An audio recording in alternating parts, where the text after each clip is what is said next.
أهلا بيكم. هكلمك النهاردة عن طائر حير العلماء، عنده ذكاء يماثل ذكاء طفل عنده 7 سنين. الطائر ده بيقدر يحل المشاكل والألغاز ويفرق كمان بين البشر، مين الكويس فيهم ومين السيء. عندهم كمان محاكمات عادلة، وبيتم تنفيذ حكم الإعدام على الغراب المذنب. سبحان الله وبحمده، سبحان الله العظيم. الغراب الطائر المظلوم بأنه نذير شؤم وأنه رسول للموت، واتذكر كمان في الأساطير القديمة، وده اللي هنقوله في آخر الفيديو. هاخدك النهاردة في رحلة مثيرة جدا لمملكة الغربان. جاهز؟ يلا بينا. بص، الغراب اللي قدامك ده معاه حبة جوز ومش عارف يكسرها ازاي. تخيل هيعمل ايه؟ رماها على الطريق قدام العربيات، ووقف مستني اي عربية تعدي عليها وتكسرها. مش بس كده، لما لقاها اتكسرت استنى اشارة المرور تقفل عشان يتفادى العربيات، وبعدين نزل اكلها. برنس والله. من الحقائق المدهشة عن أذكى طائر في العالم الغراب، الحقيقة الأولى الذكاء اللي حير العلماء. في جامعة كامبريدج الدراسات أثبتت قدرة الغراب على حل ألغاز بتحتاج ل4 خطوات ذهنية، شيء ما يقدرش يعمله إلا البشر والقرود العليا زي الشمبانزي. عندهم كمان الغربان براعة في صنع الأدوات وتشكيلها بذكاء لصيد الحشرات، والتجارب لقت إن ذكائه ده بيماثل ذكاء طفل عنده 7 سنين. الغراب بيمتلك أكبر حجم لنصفي الدماغ بالنسبة لحجم الجسم في كل الطيور المعروفة.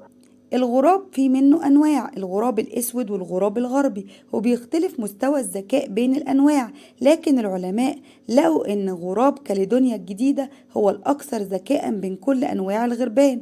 هتقولي بس إزاي عرفوا إن الغراب ذكائه يعادل ذكاء طفل عنده 7 سنين؟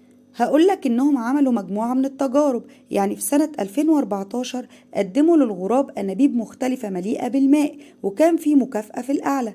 التجربة الأولى في مكافأة داخل أنبوب مملوء بالماء، ومكافأة موجودة في أنبوب فيه رمال.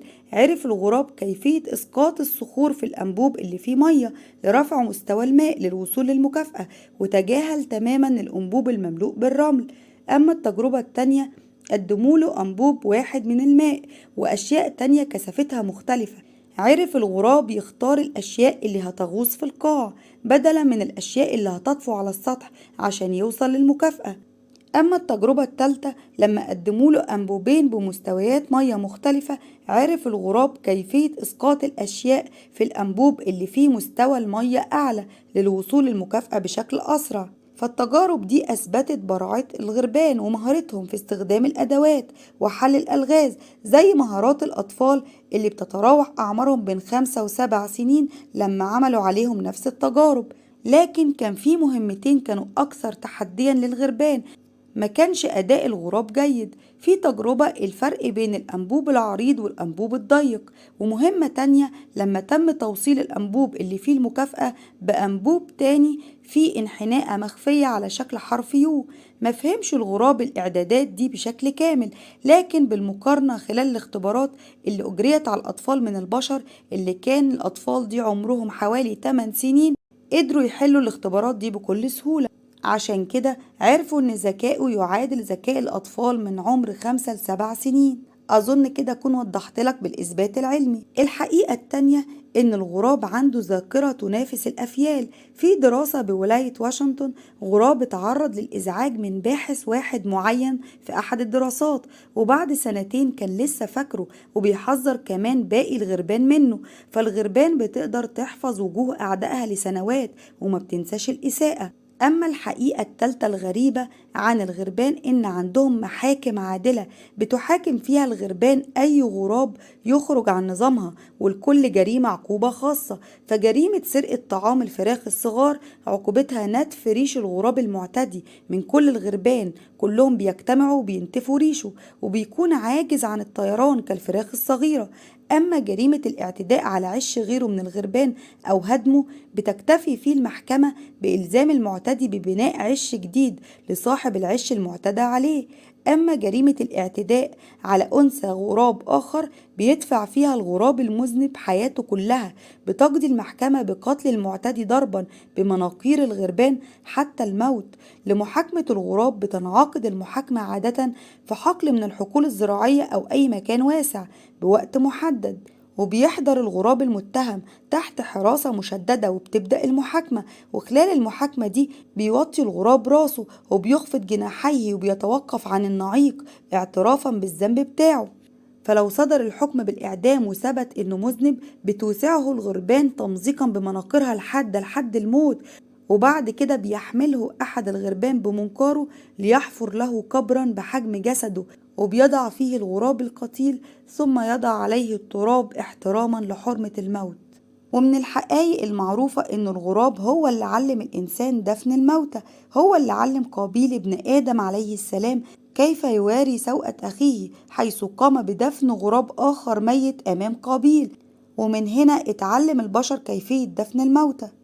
زي ما جه في القرآن الكريم في سورة المائدة: بسم الله الرحمن الرحيم، فبعث الله غرابا يبحث في الأرض ليريه كيف يواري سوءة أخيه قال يا ويلتى أعجزت أن أكون مثل هذا الغراب فأواري سوءة أخي فأصبح من النادمين. صدق الله العظيم. الحقيقة الخامسة إن الغربان بتجتمع عند دفن موتاها وبتصيح بصوت عالي اللي هو نعيق صوت الغربان، وكأنها بتقوم بطقوس جنائزية وعزاء للمتوفى. بعد كده لو اتضح إن الغراب مات مقتول بتتجمع جميع الغربان وتأخذ بالصقر وتطارد القاتل لحد ما تقضي عليه. الغربان كمان بتخاف جدا على مجتمعاتها وبتضحي بالغراب لو كان مريض، لو كان عنده مرض معدي هيأذي باقي الجماعة فساعتها بتضحي بيه وبتقتله. الحقيقة السادسة: الغراب طائر ذكي من الطيور الجارحة، ما بيخافش من الصقور ولا النسور ولا حتى البوم، لدرجة انه بيشد ديولها من الخلف وبيسرق طعامها بعد كده وبيسرق الفريسة بتاعتها. بيسرق كمان بيض الطيور التانية، لكن ده جزء بس من طعامه. هو بياكل كل حاجة، بياكل الحشرات والحبوب وكمان بقايا الجثث الميتة. بعض الناس بيشوفوه نذير شؤم بسبب شدة سواد لونه، ودي قمة العنصرية. هو طائر شرس وذكي لكنه مرح في بعض الأحيان. الحقيقة السابعة: الغراب بيقدر يقلد أصوات البشر بوضوح أكتر من الببغاوات. لو تم تربيته وتدريبه من الصغر بيقدر يتعلم لحد 100 كلمة ويقول حوالي 50 جملة كاملة. الحقيقة التامنة: يقدر الغراب يعد لحد رقم 9، وده مثبت بالأبحاث والتجارب. اكتشف فريق من الباحثين في ألمانيا قدرة الغربان على عد الأرقام بصوت عالي بطريقة مماثلة للبشر. عدد من الغربان اتحطوا تحت الاختبار من نطق الأرقام بطريقة صحيحة وبالتسلسل المنطقي، وده تصرف غريب في الحيوانات ما لقاهوش في حيوانات تانية، وده اللي ذكرته صحيفة ديلي ميل البريطانية. الحقيقة التاسعة والأخيرة: ليه ارتبط الغراب بأنه نذير شؤم وكلام الأساطير كتير قوي عنه؟ لوحات تاريخية بتظهر غربان في معارك قديمة. هقولك إن في العصور الوسطى ارتبط الغراب بالخراب لأنه كان بياكل جثث الجنود، لكن الحقيقة إنه كان ناقل للخبر بس لكنه مش سبب موتهم.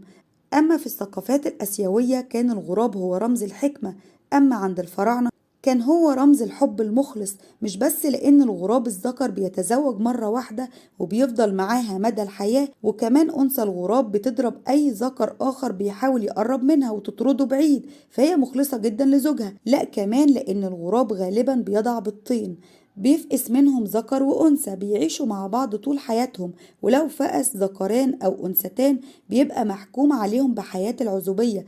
وللسبب ده فمشهد الغراب الوحيد كان عند الفراعنة بيعد نذير شؤم عندهم.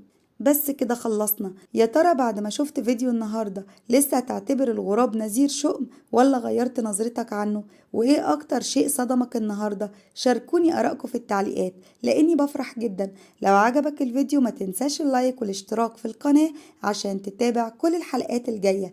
وختاما، اللهم صل وسلم وبارك على سيدنا محمد وعلى آله وصحبه وسلم أجمعين، ودمتم في أمان الله. مع السلامة.